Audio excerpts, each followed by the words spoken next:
De A hecho, lo que ver, quería decirle, profe, que no había ajá, visto el icono. sí, ya vea si se está grabando. A ver, perdón, puras fallas. Ya vi que el anterior no se resolvió y ya estoy con el siguiente. Pero bueno,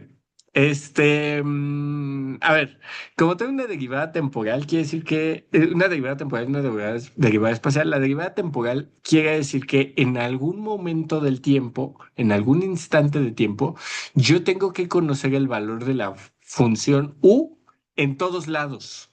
En cualquier lugar donde a mí me pregunten, tengo que saber cuánto vale U en un instante de tiempo. Ya conforme va cambiando el tiempo, pues entonces puede que los valores yo los desconozca y los voy a calcular. Para eso es la ecuación. La derivada espacial me pide una condición de frontera. A la otra le decimos condición inicial, a esta le decimos condición de frontera. ¿Qué quiere decir? Que en algún punto espacial en el que yo quiera, tengo que conocer el valor de U para cualquier momento. O sea, no importa qué esté pasando, yo tengo que saber, aquí vale tanto. ¿Ese valor puede cambiar? Sí, pero lo tengo que conocer. O sea, en algún lugar y en algún lugar del espacio, todo el tiempo tengo que saber cuánto vale U. Todo el tiempo, todo el tiempo, todo el tiempo, ¿sale? Por eso tengo una condición de frontera, una condición espacial y una condición inicial, una condición de tiempo, ¿sale? Entonces, ¿eso qué quiere decir? Yo puedo plantear la idea numéricamente de decir, como yo ya sé cómo está el sistema en un instante de tiempo, lo único que tengo que hacer es despejar el valor de la variable futura, ajá, en este caso la que tiene el n+1, tengo que despejarlo y con eso yo voy a poder calcular el valor de la variable en el futuro. ¿Estamos de acuerdo? Algo similar habíamos hecho en el problema, habíamos planteado en el problema anterior. Ajá, discretizamos y despejamos, ¿sale? Pero estoy viendo que el problema anterior no lo resolvimos, solamente lo planteamos y ahí se quedó, ¿no? Entonces, ahorita lo resolvemos, ¿sale? Es muy parecido, entonces no va a haber falla. Ok, entonces, ¿cómo lo voy a resolver? Primero voy a regresar al anterior para que refresquemos un poquito y pues porque ya estaba ahí y me lo brinqué. Ok, lo primero que tenemos que hacer es, ya en código ya está despejado, ¿no? Algebraicamente, ustedes si quisieran, ya le meten números y ahí pueden hacer las cuentas a mano, pero quedamos que, pues hacerlo a mano es muy,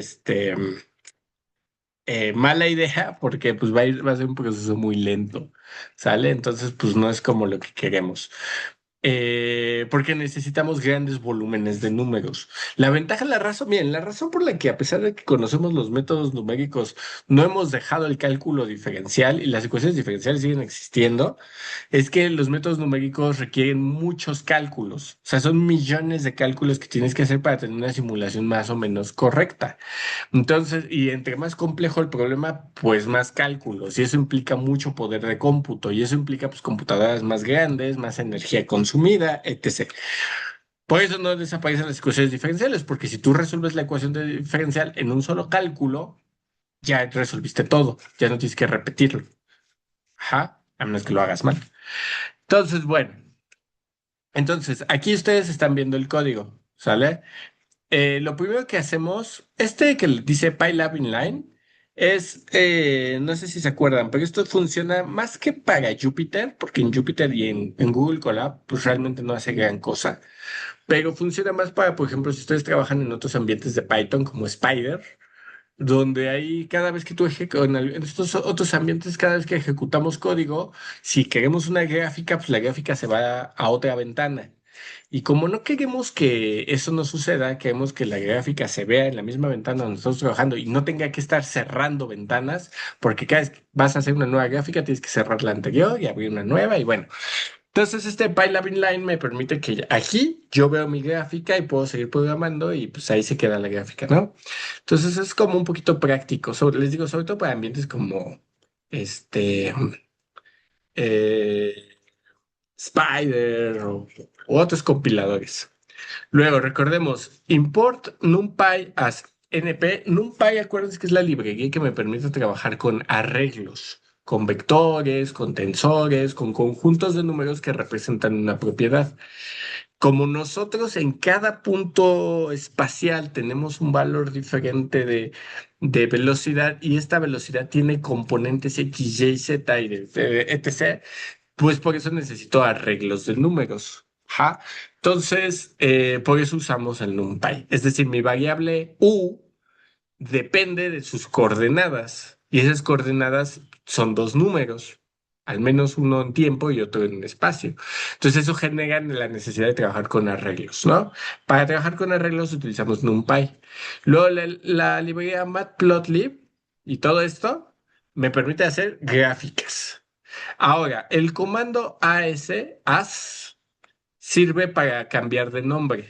Entonces, para que yo no tenga que estar escribiendo todo este sermón, solo escribo PLT.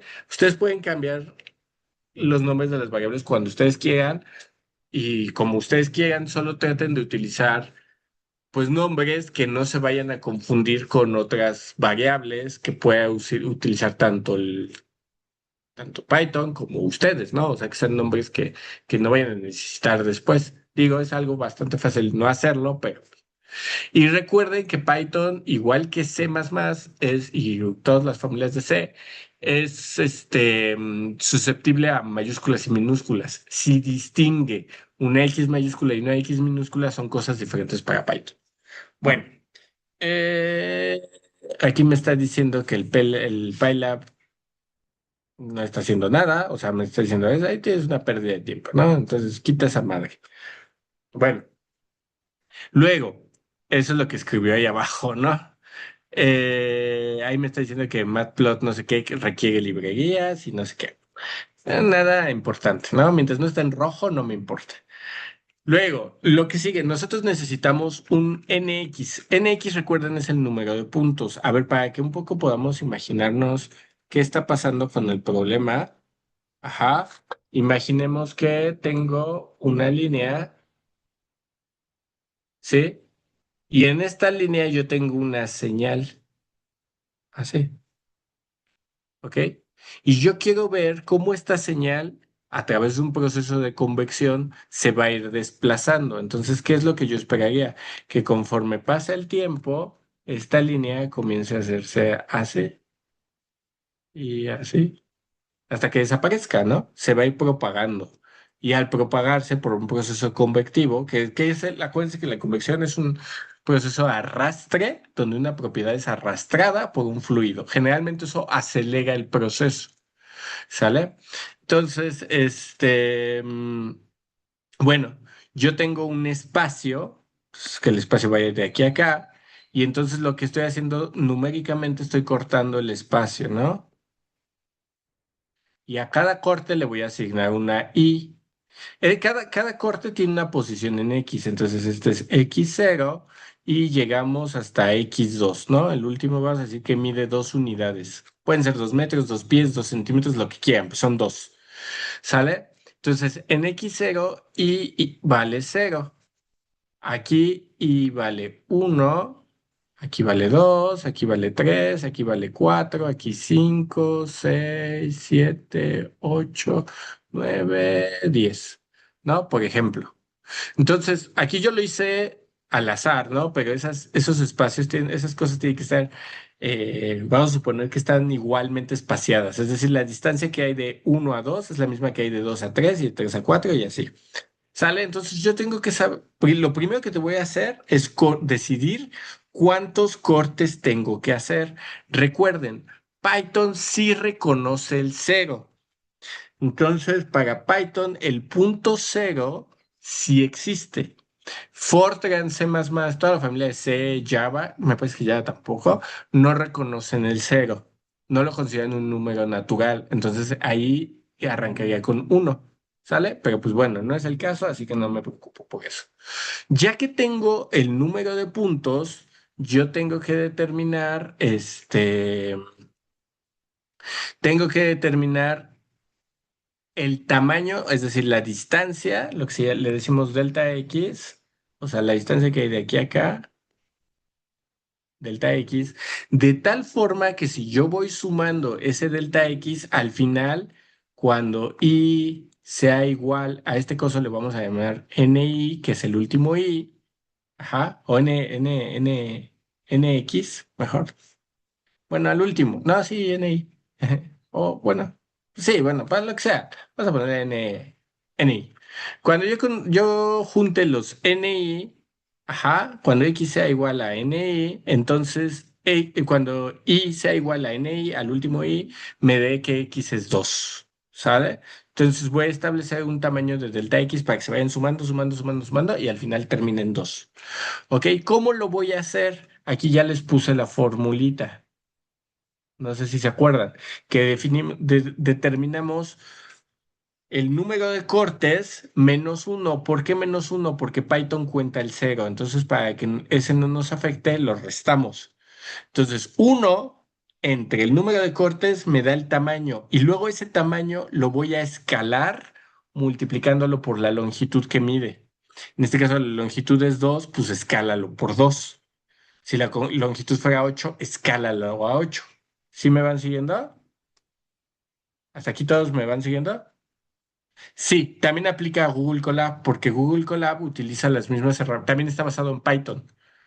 Entonces, el lenguaje también es Python. Entonces sigue detectando que el cero es un número natural, o bueno, sigue suponiendo el cero un número natural y hace todo lo que eso implica, ¿no? Entonces, esa es la formulita, la que está ahí. A ver, la limpio para que vean. La formulita que está aquí es la que nos dice cómo determinar el tamaño del delta X, ¿sale? Entre más grande sea NX, eso implica que su delta X es más chiquito. Ajá, porque fíjense que está siempre dividiendo entre delta X, entre NX, ¿sale? Eso tiene dos consecuencias, una positiva y una negativa. Un delta X pequeño implica más precisión numérica. Esto ya lo habíamos platicado, pero lo estoy repitiendo para que nos acordemos. Entonces, un delta X pequeño implica mucha precisión numérica. Me voy a regresar un poquito para que vean acá. Si se fijan, ahí estaba este término. Recuerden, a ver, voy a explicar ahí qué dice numéricamente esa cosa, pero este es el valor que tengo que calcular. Ese es el valor futuro, ¿ok? El valor futuro es el valor presente más, aquí le voy a poner más, un extra.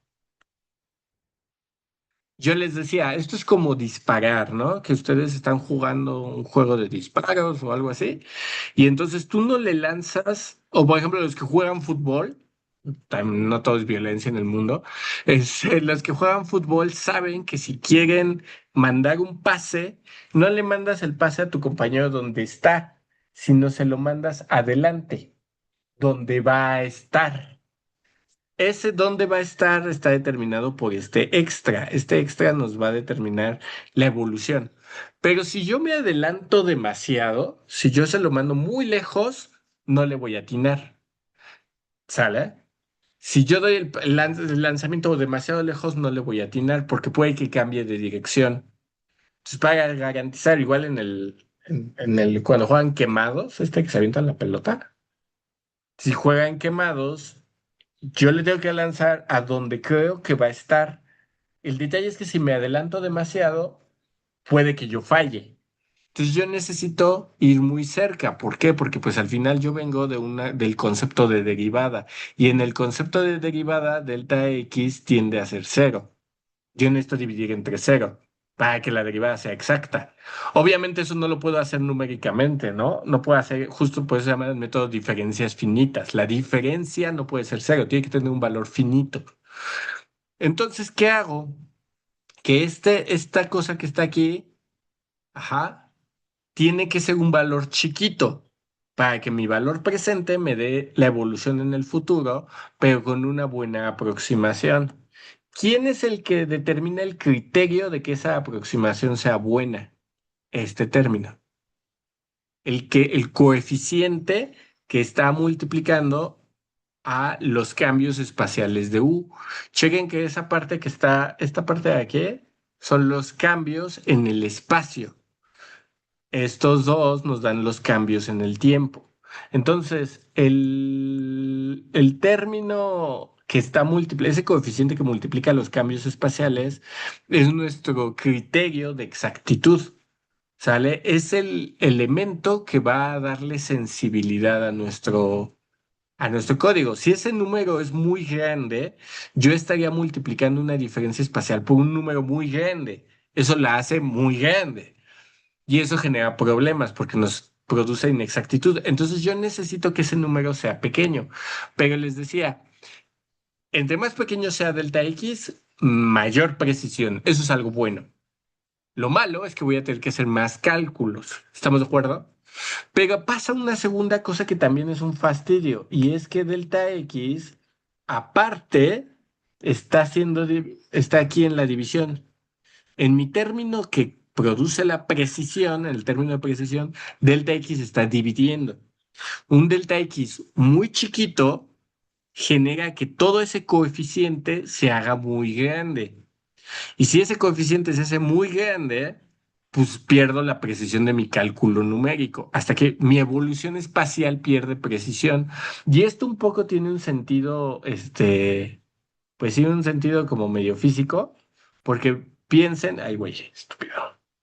Piensen que esto viene de una suma de derivadas. Entonces las derivadas están compitiendo. Si la derivada espacial crece mucho, para que esto se haga cero, chequen que esa suma tiene que dar cero. Si la derivada espacial crece mucho, la derivada temporal tiene que ajustarse. Si la derivada espacial se hace muy chiquita, la derivada temporal también tiene que ajustarse para que al final se mantenga el resultado de cero. ¿Ok? Entonces, ¿eso qué implica? Que si mi delta X es pequeño, mi delta de tiempo también tiene que ser pequeño. Y eso implica todavía más cálculos. ¿Sale? Entonces estamos ahí medio atorados. Entonces, siempre que hagan este tipo de cosas, pues tienen que elegir un delta X y un delta de t, pues más o menos coherentes.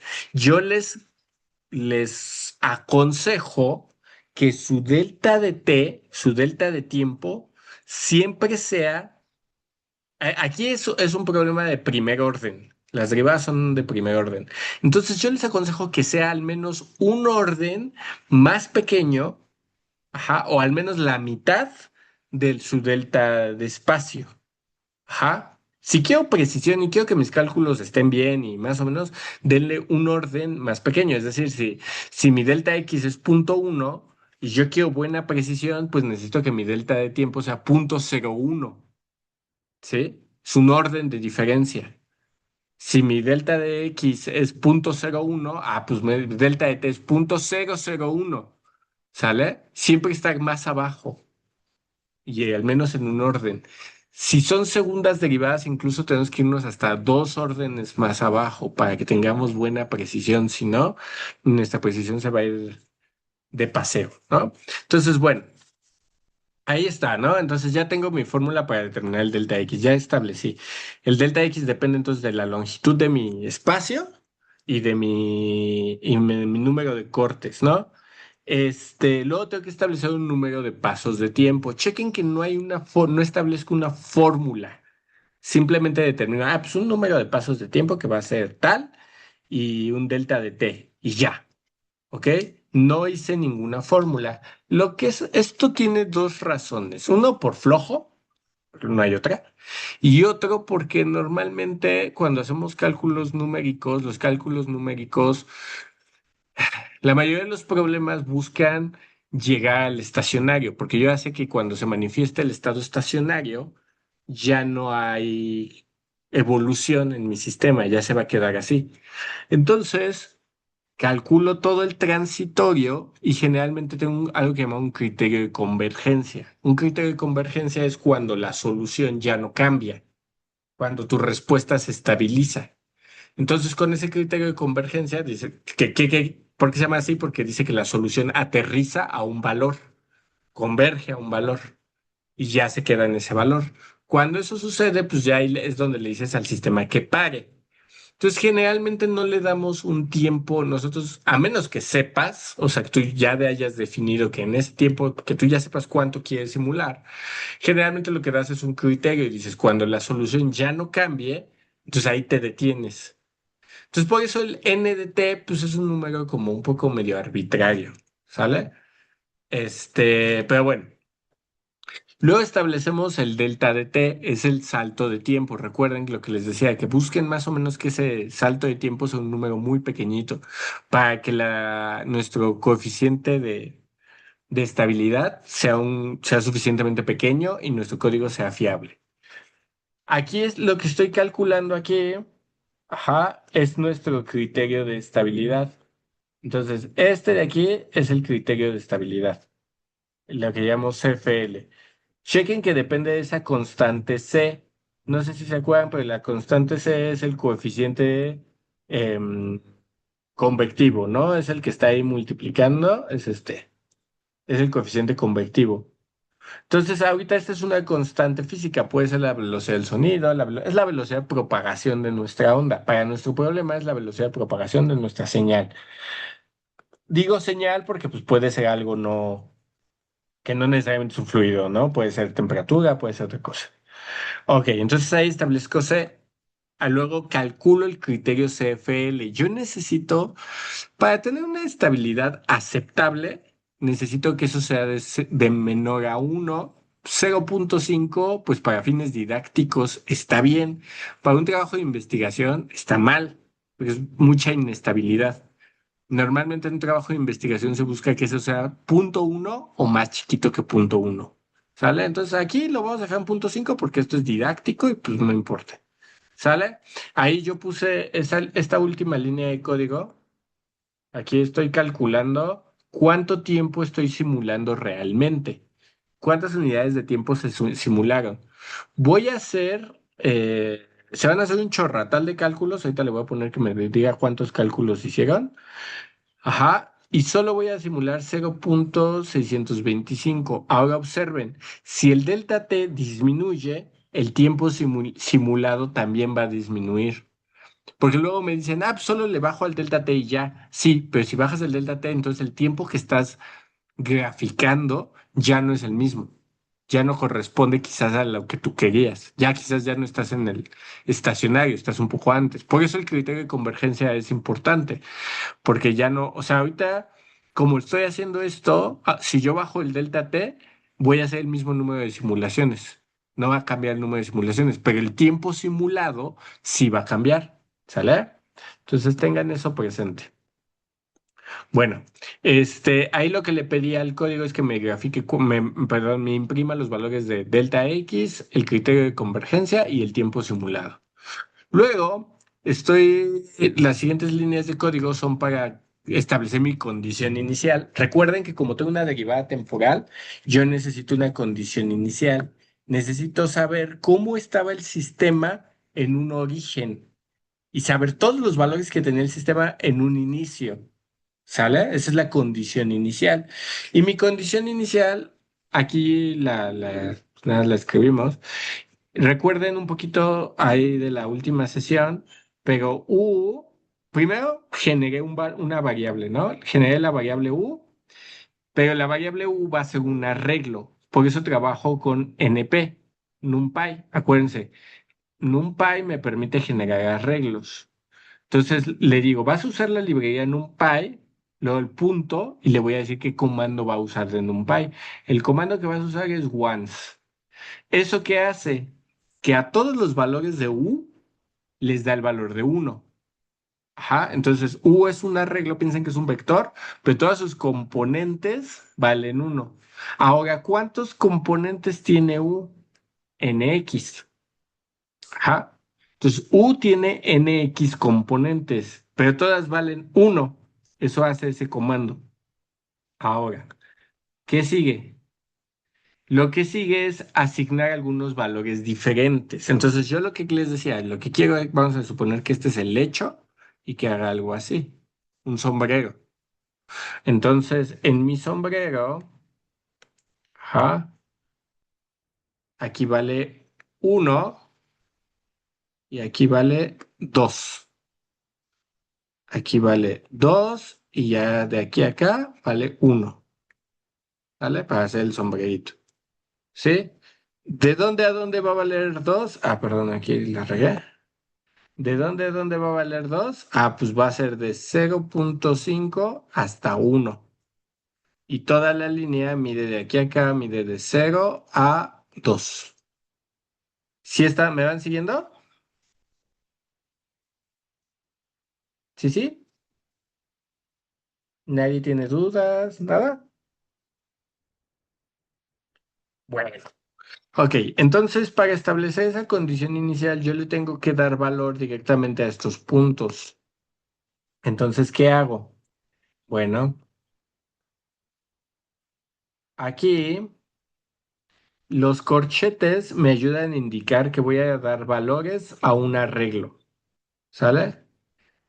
Le digo, mira, toma este comando que dice int, me ayuda a tomar la parte entera de una operación, porque esa operación me va a dar un resultado que no es puede no ser un número entero. Ajá. Puede ser un número fraccionario, pero como son lo que estoy diciendo aquí entre corchetes es qué componente de mi vector o de mi arreglo, mejor dicho, a qué componente de mi arreglo le voy a asignar valor. Por ejemplo, ahí les escribí arriba, les dije a la componente -2, dale el valor de 2. La componente -2, ¿cuál es el, el penúltimo valor? Ah, ya lo habíamos platicado un poco en la sesión pasada, ¿no? Entonces, como yo voy a asignar valores a componentes directas, pues las componentes, los elementos de un vector, solo tienen valores enteros. ¿Sí? Porque pues yo solo tengo, por ejemplo, un vector de tres entradas, pues solo puede tener entrada uno, entrada 2, entrada 3. Un vector de 100 entradas, pues solo va a tener uno, 2, o 3, o 4, o 5, o hasta el 100, ¿no? Pero solo pueden ser números enteros. Entonces, por eso necesito utilizar el int, porque la operación que va a ir dentro, que me va a ayudar a identificar el punto 0.5, ajá, ese número que está ahí adentro puede no ser un número entero. ¿Ok? Y el segundo me va a indicar, bueno, ahí, ¿qué significan los dos puntos? Los dos puntos te dicen que yo voy a iniciar, o sea, lo que me están diciendo esos dos puntos me dicen, tú vas a iniciar aquí y vas a terminar acá. Eso indican esos dos puntos. ¿Sale? Me dicen dónde inicio y dónde termino. ¿No? Entonces, bueno. El punto donde voy a terminar es en el punto uno más delta de x más uno. ¿Sale? Porque acuérdense que yo quiero aterrizar en el uno. Entonces, delta de x, recuerden que es el salto que yo doy. ¿Sí? Entonces, delta de x más uno es el salto más uno. O sea, estoy acá en este espacio. Ajá. Y tengo que dar el delta de x. O sea, perdón, y estoy dividiendo uno entre esto, ¿sí? Para que me dé el espacio que estoy aquí. ¿Sí estamos de acuerdo? Es una forma de detectar ese valor. Y le digo, ay, güey, ya hice quité mucho. Hay muchas formas de detectarlo. Esta es la que se me hizo más cómoda. Y bueno, y a esos valores les voy a asignar el valor de 2 para hacer el sombrerito, ¿no? ¿Qué digo? Nada, eso es por dar una condición inicial. Puedo dar una condición inicial diferente y no hay falla. Bueno, luego lo que hago, aquí cuando le digo print, pues se hace eso, ¿no? Solo las imprime y ya me da los valores. Se nota como en ciertos valores le asigna el valor de 2. ¿Esos valores cuáles son? Pues son los valores donde está de 0.5 de x igual a 0.5 hasta x igual a 1. A esos valores les está asignando ese resultado. Pero pues como que no es muy práctico verlo así. Ay, güey. Entonces vamos a verlo de manera gráfica. Ahora, ahí uso el comando pltplot. ¿Sale? La librería plt voy a usar el comando plot. En este comando, ahora sí que estamos desmenuzando todo, le voy a decir, número uno, esto indica el eje horizontal. Entonces, el eje horizontal está hecho por una NP Line Space. Lo que dice es, vas a hacer una línea de puntos o una secuencia de puntos que van a iniciar en el 0, van a terminar en el 2 y son nx puntos, ¿sale? Entonces les estoy asignando valor. ¿Por qué nx puntos? Porque u tiene nx valores. ¿Por qué u tiene nx valores? Porque la línea espacial la cortamos en nx tramos, ¿sale? Entonces ahí dice eso. Y el segundo me dice quién es el eje Y. Y al eje Y le asigno el valor de U. Ejecuto este código. A ver, déjenme, ejecuto todo porque no he ejecutado nada. Creo que ejecuté uno arriba, este sí. Entonces ejecutamos este y ahí está, ¿no? Mi línea de valores. Si yo quisiera que fuera una línea más larga, pues ahí le pongo el linspace de 0 a 3, ¿no? O sea, por ejemplo, a ver, vamos a hacerlo. Pero hay un detalle. Como U existe hasta, bueno, aquí chequen algo. U tiene NX valores. Ajá. Todos nuestros cálculos los hicimos como si el espacio midiera 2. ¿Estamos de acuerdo? Pero al final todo depende de quiénes está NX. Entonces, U como tal no es consciente, la variable U no sabe, no tiene método, ninguna conexión con la longitud espacial. Entonces, chequen, la longitud espacial del problema la crecí hasta 3, pero la gráfica tiene la misma forma, solo que en lugar de terminar en 1, terminó en 1.5. ¿Sí observan eso? ¿Hasta aquí todos me van siguiendo? Más o menos. Ahí va, ahí va. O sea, esto es un detalle importante. U, la variable U, no depende de X. Por como hicimos todo el método numérico, la variable U depende de algo que se llama NX, que es el número de cortes que haces. Entonces, si tú vean, por ejemplo, aquí, la curva, bueno, la subida empieza como por ahí del 0 no sé, 0.6 y cae por ahí del 1 pasando el 1.5. Chequen ahora. La forma de la gráfica se va a mantener, es más, le vamos a poner 10. La forma de la gráfica se va a mantener. Chequen, si yo nada más veo hasta aquí, ahí, pues diría, pues es la misma gráfica. Ajá, pero chequen ahora, ¿dónde comienza a subir? Comienza a subir en 2.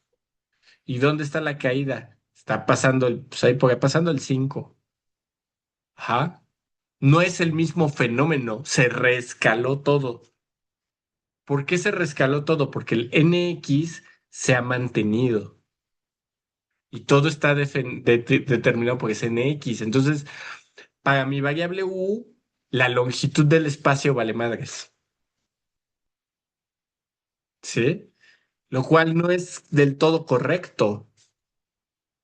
O sea, mi problema no es del todo correcto. Tiene que ver con cómo definí yo la condición inicial. Esto que le puse 0.5 y 1 más todo este desmadre, hace eso. La forma de la... Entonces aquí es, perdón, perdón. Ajá, dígame, Aquí dígame. sería problema del modelado, entonces tendríamos que reestructurar el modelado dependiendo del fenómeno. O sea, Podríamos... tendríamos que cambiar. Aquí, ¿qué puedes cambiar? Es cambiar el paradigma.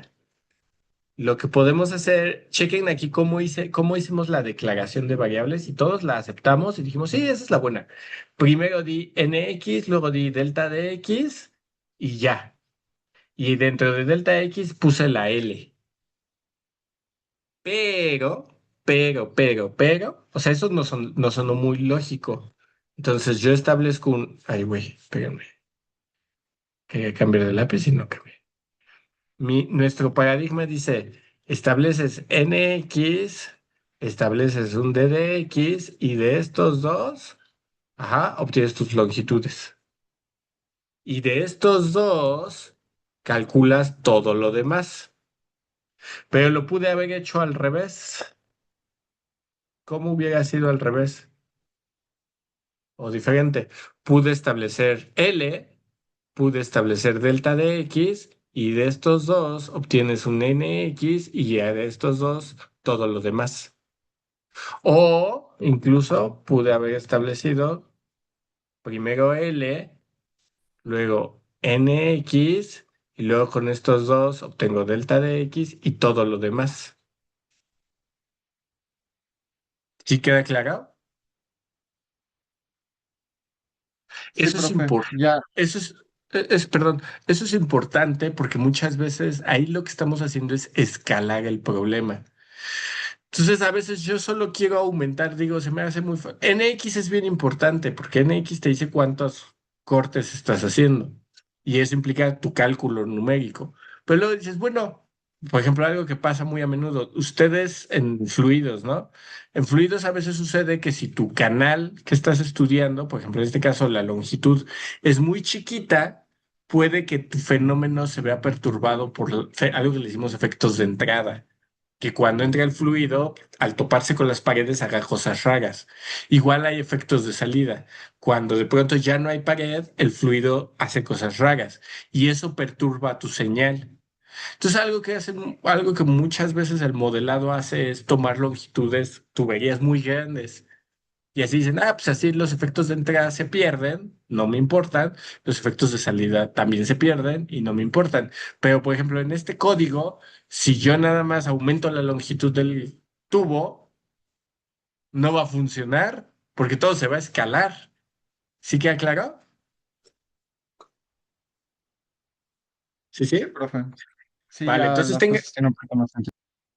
tengan cuidado de cómo declaran sus variables. Suena como que es una patraña de, ay, pues solo métele números y ya. Ajá, pero si lo haces mal, te va a hacer un desmadre, ¿no? Entonces, tengan cuidadillo con eso. Ahora ya tenemos que resolver, ¿no? Porque no hemos resuelto nada.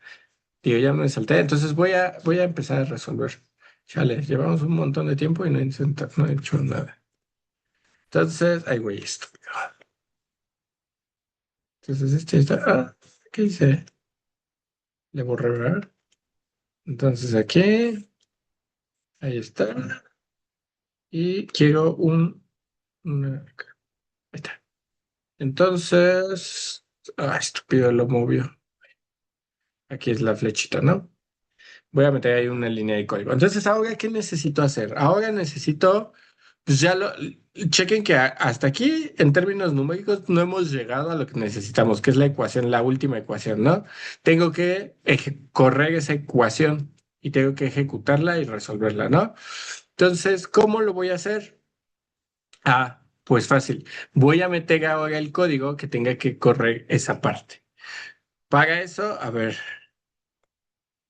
voy a ir pegando.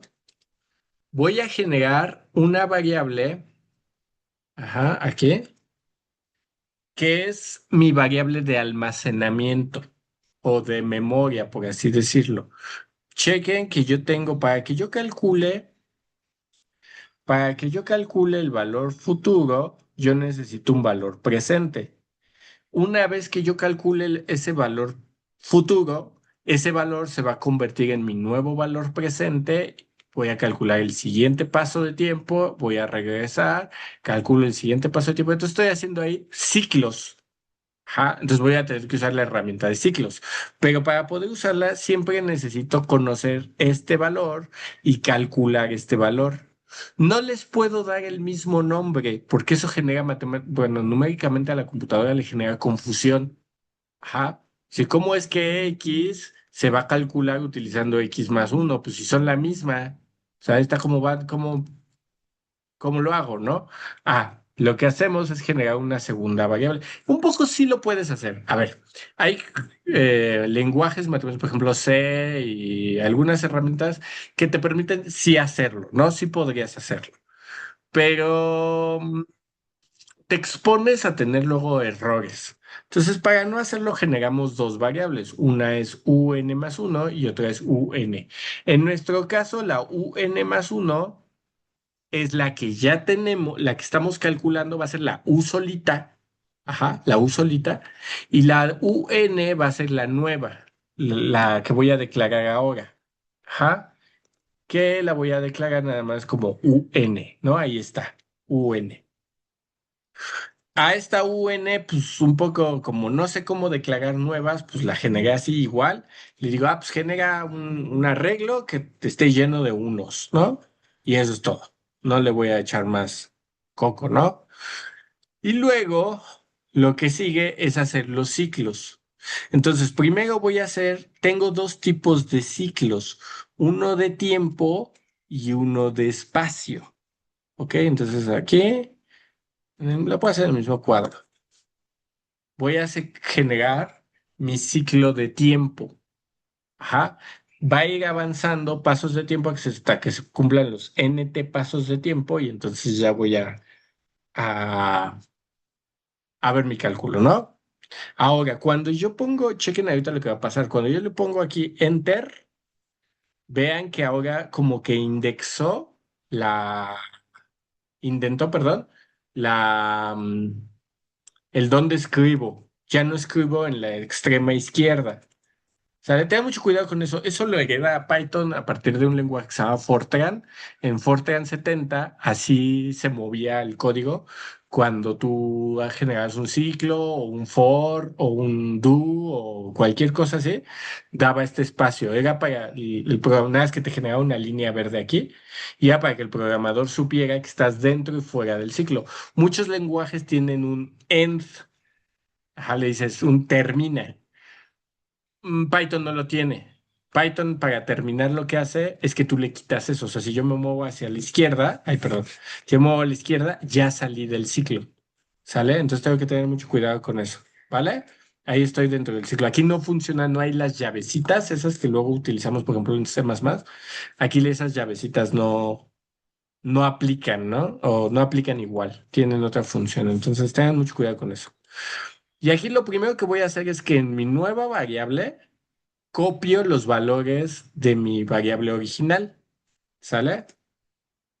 Entonces va a copiar ¿por qué lo pongo este en NT? Porque lo tiene que hacer porque tengo que repetirlo esto varias veces en el tiempo. Ahora chequen que son estos arreglos, cómo los estoy poniendo, ¿verdad? Les estoy poniendo, abro los corchetes y le pongo dos puntitos. Esto es una herramienta que usa Python muy efectiva. Esta la hereda me parece que es de MATLAB. MATLAB, la ventaja que tiene sobre otros lenguajes de programación es que trabaja con matrices, con arreglos muy grandes. Entonces, normalmente lo que tendría que hacer es un ciclo y en ese ciclo, elemento a elemento lo iría copiando. Así lo haría en Fortran, en C++. Hay un ciclo donde estaría copiando elemento a elemento. A ver, el I1, I2, I3, I4, y iría copiándolos. Pero pues eso al final son cálculos, ¿no? Python lo que hace utilizando las herramientas de NumPy, para eso usamos ese arreglo, dice, todos tus números que tienes, cópialos a este nuevo arreglo. Y lo hace como si fuera un solo paso, en lugar de hacerlo término por término. ¿Sale? Supongo yo que internamente la computadora sí lo hace paso por paso, pero la verdad es que no sé cómo lo hará la computadora. Solo entiendo que toma toda la matriz y la copia, ¿no? Entonces, pues es muy práctico, porque ya no tienes que estar haciendo ciclos. Pero igual vamos a hacer un ciclo de espacio. Ujú. ¿Por qué? Porque tenemos que hacer el cálculo, tenemos que resolver esta ecuación, la ecuación que está acá arriba, esta. Y para resolver esa ecuación, si se fijan, se resuelve en I, entonces necesito un punto espacial y el punto espacial anterior. ¿Ok? Entonces, eso de que necesito el punto espacial anterior es importante. ¿Por qué? Porque si se fijan, mi ciclo en el ciclo anterior, solo le dije, pues haz un for, vas a avanzar en el tiempo y hasta que termines NT. Entonces, ¿cómo empieza? Va 0, 1, 2, 3, 4, 5, así se va. Acuérdense que Python considera el cero como un entero. Entonces, 0, 1, 2, así hasta que se cumpla NT. Pero aquí ya no. Aquí le digo, vas a arrancar en el uno hasta que se cumpla NX. ¿Por qué arranco en el uno y no en el cero? Mira, aquí voy a aprovechar la ecuación que tengo aquí abajo. Porque como uno de los valores es i menos uno, cuando yo haga cero menos uno, técnicamente ese valor no existe. Python lo que a veces hace es que, y digo a veces porque depende un poco cómo esté construido el código, toma el último valor. Pero yo no quiero que tome el último valor, porque ese valor pues no tiene correspondencia física con el primer valor. Entonces no me conviene. Entonces por eso les digo, vas a tomar desde el uno, ¿sale? Ahora, algo bien interesante. ¿Se acuerdan que yo les dije que como teníamos una derivada temporal, debería de haber un punto en el espacio que yo conozca esa información, lo que le decimos la frontera, y que nunca cambie? Ah, pues ese punto en el espacial es I, ay, güey, es I igual con cero. Ese punto espacial nunca entra en esta ecuación. ¿Por qué? Porque esa ecuación arranca en el uno. Entonces ese punto nunca entra. Entonces ese punto nunca cambia. ¿Sí queda claro? Esa es mi condición de frontera, ese valor que siempre está controlado y siempre está definido y siempre conozco. ¿Sí queda claro hasta ahí? ¿Sí, sí o no?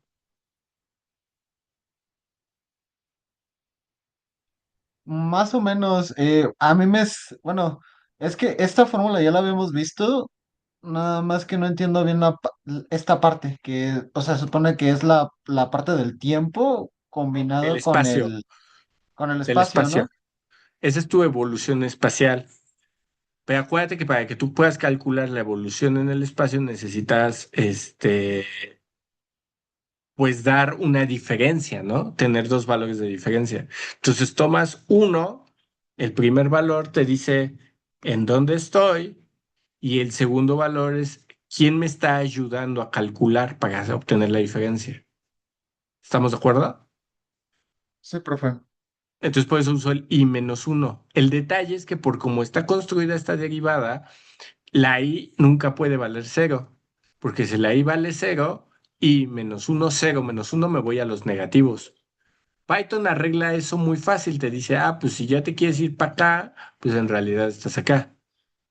Pero eso físicamente no tiene sentido para nosotros. En este caso no nos sirve, ¿sale? Entonces por eso tengo que arrancar, justamente por ese detalle, tengo que arrancar desde el uno y no desde el cero. Si esto fuera Fortran, arrancaría desde el 2 y no desde el uno. Y así. ¿Sí me van siguiendo? ¿Me van siguiendo? Sí, profe. Bueno, ahora voy a hacer ese ciclo espacial. ¿Qué voy a poner en ese ciclo espacial? Pues justo la ecuación que estábamos resolviendo, ¿no? Entonces voy a poner la ecuación.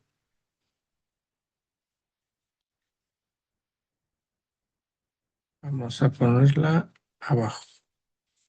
Chequen cómo esa ecuación se movió hacia la derecha. Cómo me he ido moviendo hacia la derecha. Esto es por cada ciclo. ¿Sale? Si estamos de acuerdo, tengan mucho cuidado por eso, porque luego se van ustedes a la izquierda y valen queso, ¿no? O sea, se hace un relajo. Entonces, no le vayan a quitar esos saltitos, ¿ok? Y entonces, a ver, vamos a quitar esas cosas y vamos a ejecutar este comando, ¿no? Y no va a pasar nada, porque no imprimí nada. Ajá. O sea, no mandé a imprimir nada, entonces pues no se ve nada. Aquí ahora tengo que graficar, para hacer la gráfica y que se vea, pues puedo usar exactamente el mismo comando que yo usé. Ese mismo lo puedo utilizar otra vez. ¿Sale? Entonces, a ver, aquí vamos a poner la hoja. Y ahí está la gráfica. ¿Sale? ¿Notaron cómo evolucionó? Se movió, originalmente era un sombrerito cuadrado y estaba a la izquierda. Ya se movió a la derecha y ya tiene más forma de una forma más circular. Chequen que antes llegaba el valor máximo, llegaba hasta 2, ahora bajó. ¿Sale? ¿Sí me van siguiendo? ¿Qué esperaría yo? Que esa gráfica se fuera moviendo hacia la derecha y se fuera haciendo más chiquita, más chiquita, más chiquita, se fuera apachurrando. ¿Ok? A ver, ¿qué? Esto sí, ok. Esto sí, ok. Entonces, ten mucho cuidado, les decía, ten mucho cuidado con estos arreglos, estos for, porque si la riego, por ejemplo, que aquí yo la regara y lo pongo aquí, ese paso, esa tontería que hice nada más de moverme hacia la izquierda, parece una frivolidad, pero ahí está el error, ¿sale? Porque te saliste del ciclo. Entonces tengan mucho cuidado siempre que con esos indentaciones. Hay una forma, la verdad es que no me acuerdo qué le modificabas al Python, pero hay una forma que ahí te pone unas flechitas para que tú sepas por qué estás a la derecha, ¿no? No es nada más, en algunos lenguajes de programación nada más eso se hace por estilo, digamos, porque para que el programador se identifique dónde está, pero por ejemplo en Fortran no sirven de nada y en C++ tampoco sirven de nada moverte a la derecha o a la izquierda, porque tienes las llaves y en Fortran tienes unos que dice end, entonces pues ahí lo controlas, pero aquí no. Así que, a chingar que moví, algo le moví. Ya, ya sé que le moví. ¿Nota cómo se está moviendo la gráfica? ¿Quién me dice por qué? A ver si alguien me puede decir por qué se está moviendo la gráfica. Cada vez que ejecuto se mueve un poquito la gráfica. Lo que estamos haciendo es ver antes de que inicie la subida, ¿no? Lo que estamos haciendo es cambiar el rango de observación en lugar de tomar el rango de subida y bajada, solamente nos estamos enfocando cómo va subiendo. Pero ¿por qué se movió la gráfica si yo ya había terminado? O sea, ya la había ejecutado. ¿Y por qué la volví a ejecutar y se movió? Porque toma un nuevo valor de U. Porque toma los últimos valores de U. Entonces, los últimos valores de U, pues ya están los que salieron de aquí de la fórmula. Y entonces, pues estoy realimentando la misma fórmula. Entonces, cada vez que le ejecuto aquí y luego la gráfica, pues me hacen una tontería, ¿no? Ahora, chequen que ahora ya se fue a los valores exponenciales. Uno a la -9 más 1, ¿no? O sea, está disparadísima esa gráfica. ¿Por qué? Porque los números de U se debían hacer más chiquitos, más chiquitos, más chiquitos, más chiquitos, pero cuando empezó a indeterminarse, esta cosa se hizo más chiquita y ahí empezó a... Valió queso, ¿no? Entonces, si yo quiero que me vuelva a hacer la gráfica, la original, me tengo que regresar a donde di mi condición inicial, ejecuto nuevamente mi condición inicial y ahora sí, ahí está, ¿vale? Bueno, hasta aquí quedó ya más o menos el caso que llamamos el caso lineal. Ahora sigue el caso no lineal. La parte chida es que técnicamente es el mismo código, podemos hacer todo igual y nada más le cambiamos ahí la ecuación, ¿no? Entonces, como soy un holgazán, me voy a copiar todo. Entonces, para no perder tiempo, me copio las librerías. Bueno, de hecho, estas librerías ni las necesito volver a copiar porque pues ya están activas, ¿no? Entonces, ¿ya para qué? Entonces, esas no, mejor no. Me voy a los mismos valores, esto sí, los voy a copiar porque podría querer cambiarlos. O no, es más, los voy a dejar. Los voy a dejar para que sean siempre los mismos valores para las dos ecuaciones, ¿no? Luego me voy a generar mm, la misma condición inicial, pero esta sí la voy a volver a copiar porque pues si ejecuto el de arriba se va a confundir y me va a hacer un despapalle, ¿no? Entonces esta sí es nueva, la voy a copiar. La gráfica no, porque pues, ¿para qué quiero la misma gráfica dos veces? Y el código aquí sí. La solución sí. Entonces, esto sí la voy a cambiar, la voy a volver a copiar, pero aquí en lugar donde dice C, le voy a poner UN de I. ¿Sale? Entonces, esta es la única. Ese detallito es lo único que cambia entre esos dos. ¿Sale? Entonces, lo ejecuto y me voy a copiar la misma gráfica. Entonces, lo único que cambió, volví a escribir la condición inicial, pero la condición inicial la volví a escribir para que no genere confusión entre el primero y el segundo código. ¿Sale? Entonces, a ver, le voy a poner aquí una nota para saber que estoy trabajando con otro y no vaya a suceder. Aquí le voy a poner, ¿dónde lo escribí? Aquí está. Ah, chingada, no me lo puso.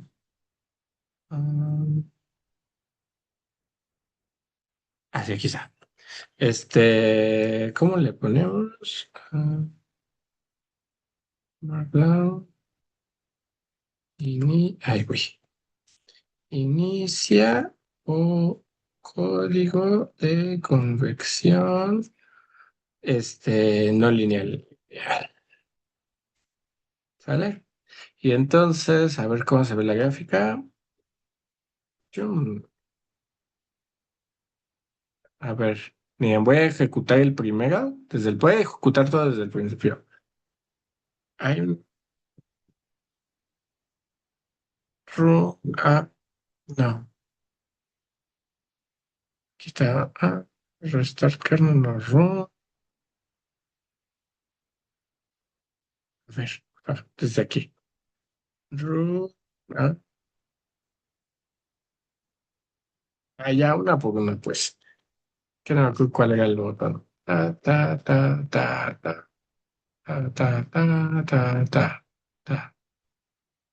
Ya está. Entonces, la condición inicial era el sombrerito. Acuérdense que inicia en uno y llega hasta dos. ¿Vale? En una convección lineal, hace esta curva y esta curva va bajando. ¿Ok? En una convección no lineal, me hizo esto. ¿Sale? La condición inicial es la misma, no la grafiqué porque qué flojera, pero hizo esto. Debe de saltar para ustedes varias cosas. Número uno, pues que se ve mucho más angulosa, no se ve una gráfica suave. Tenía que haberme dado algo suavecito, una curva así como bonita como esta, y me dio una gráfica mucho más angulosa. ¿Quién me diría por qué?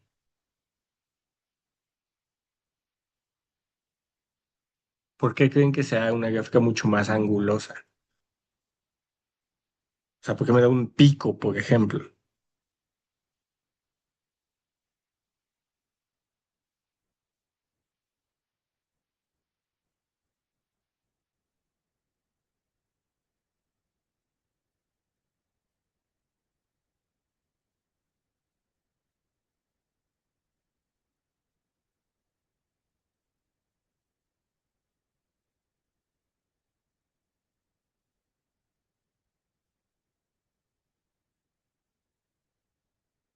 ¿Por qué creen que dé como una cosa así tan picuda, ¿no? Tan filosa.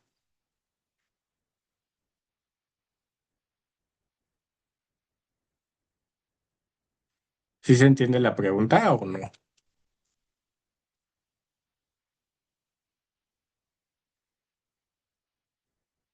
¿Sí están ahí? ¿Sí me escuchan? Sí, sí. Mm,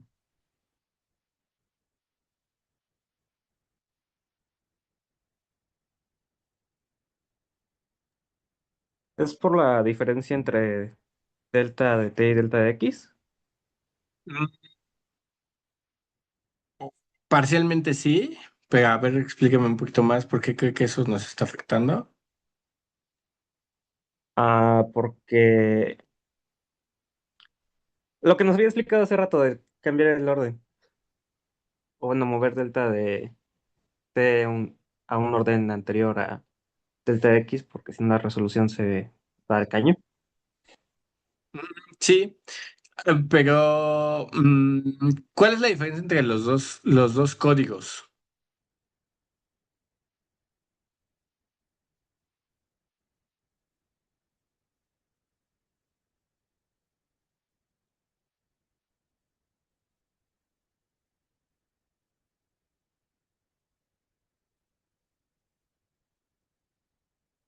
¿Qué es diferente entre los dos programas?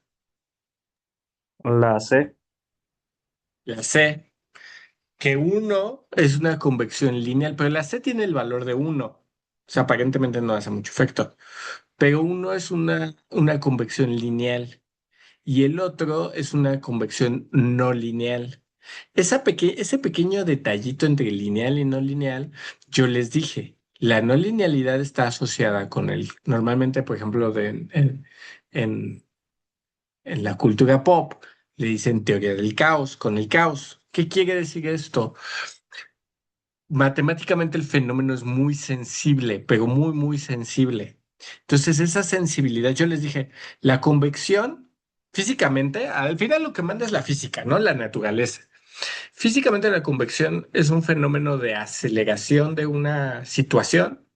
Ajá. En este caso, por ejemplo, denle a la U unidades de velocidad. Miren, vamos a regresarnos tantito. Denle a la U unidades de velocidad y si se fijan, nos queda como una aceleración. ¿Sí lo ven?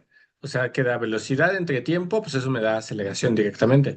Y velocidad por velocidad entre espacio también me da aceleración. Entonces, la convección sirve para acelerar procesos. Ajá. Por eso ustedes cuando tienen la sopa caliente le soplan. Si dejan la sopa solita se va a enfriar por un proceso difusivo, por diferencias de temperaturas. Pero si yo le soplo, acelero ese proceso. La convección tiene una finalidad y es acelerar. Ok, pero estos fenómenos de convección son muy sensibles cuando son no lineales. Ajá.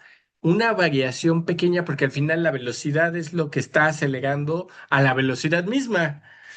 Entonces, eso hace que el sistema se vuelve muy sensible. Son sistemas con donde una perturbación chiquita genera muchas consecuencias muy grandes. ¿Cómo se manifiesta numéricamente esa sensibilidad con esos picos?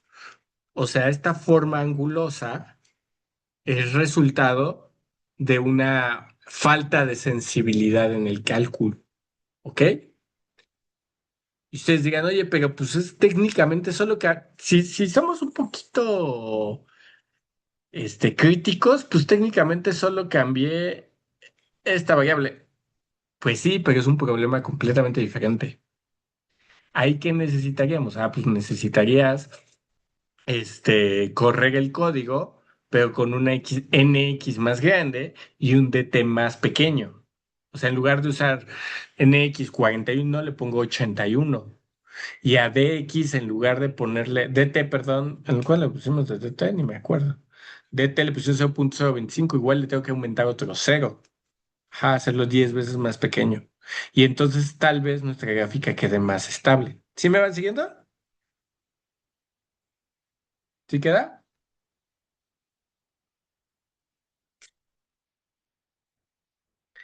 Entonces, de tarea, tu tarea para el miércoles. Ajá. Este, a ver qué, más o menos sí.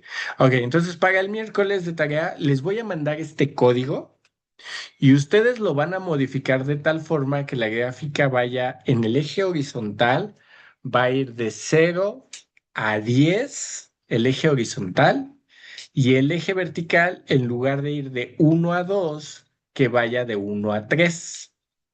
¿Sí? Pero, pero, yo quiero que la condición inicial sea la misma. ¿A qué me refiero con la condición inicial? Que de 0.5 a 1 tenga el valor de 2. ¿Sí me entendieron? O sea, la nueva gráfica, la nueva gráfica, el eje horizontal va a ir de 0, aquí te está yendo hasta 2, pero ahora va a ser de 0 a 10. Y el eje va a ser de 1, ajá, hasta 3. Pero quiero que mi gráfica haga esto al inicio. Pero esto siga sucediendo en 0.5 y en 2. Entre esos dos valores, la gráfica tiene que llegar hasta 3. Y ya después dejo la simulación y que la simulación haga lo que tenga que hacer. ¿Estamos de acuerdo? Técnicamente solo estoy cambiando las condiciones iniciales, pero en realidad pues está moviendo todo, ¿no? ¿Sí estamos claros? Sí. ¿Sí? Para el lunes, sí, para el lunes. No, para el viernes, porque el miércoles vemos difusión. Sí, para el viernes, ¿vale? Ya sé que el viernes no tenemos clase, pero pueden subir su archivo en Classroom. ¿Estamos de acuerdo? Sí, sí, profe. ¿Sí? Órale, pues. Entonces vamos a dejarla hasta aquí y nos vemos el miércoles. Si el miércoles tienen dudas con este código, pues el miércoles las revisamos. ¿Ok? Entonces Pero déjenle. Dígame. no, está bien. Convección 1D. Ya está. ¿Sale? Para poder enviárselos ahorita. Entonces nos estamos viendo. ¿Vale? Cuídense. Pueden hacerlo en Google Colab o en Jupyter, pero en cualquiera de los dos, cuando lo descarguen, tiene que ser en .ipynb. ¿Sale? Sí, Vale, pues. Entonces nos vemos. Cuídense. Hasta el Luego. miércoles.